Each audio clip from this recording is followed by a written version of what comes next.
We're going to just review how we can take that same arm sequence and bring it down to the floor for anybody who's not ready for the amount of strength that it takes to do the standing version. So we're going to drop our knees about a couple inches from the front of the mat. We're going to bring our arms wide and around. And we're going to just let our arms dangle in the space, suspended, holding on strongly with the fingers.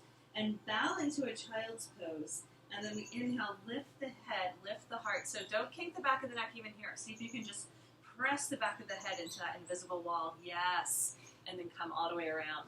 Now from here, I'm going to drop my chest and then pulse. So the arms are really strong the whole time. And if there's one shoulder that is more painful or injured than the other, we can actually do one arm at a time while lifted. If the head is dropped, there's way too much weight in the shoulder. So we keep our chest lifted, our head back, and then let the shoulders create some movement and mobility. And we're going to inhale, lift both arms back again, swim all the way back around. This is like our deep dive. Hang out here, pulling in the ribs, rounding the back, and then inhale, look up, arch from the heart, and then swim the arms all the way around. Excellent.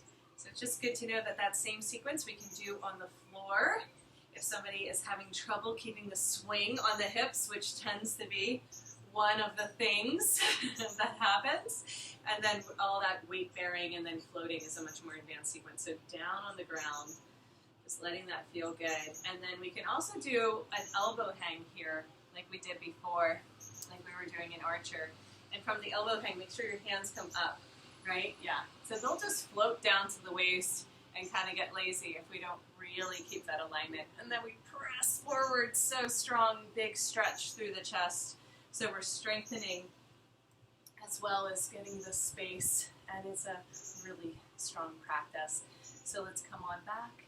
Usually from here we go into our camel and our Supta Virasana and all that jazz, but we're just going to emphasize the arms today. So when you're ready, sink the hips to one side and come around. All right, we'll be right back with a review of our arm strengtheners. Now these would be even more challenging than the ones that we just did for the shoulder sequence. So we're just going to use the leg loops without the swing.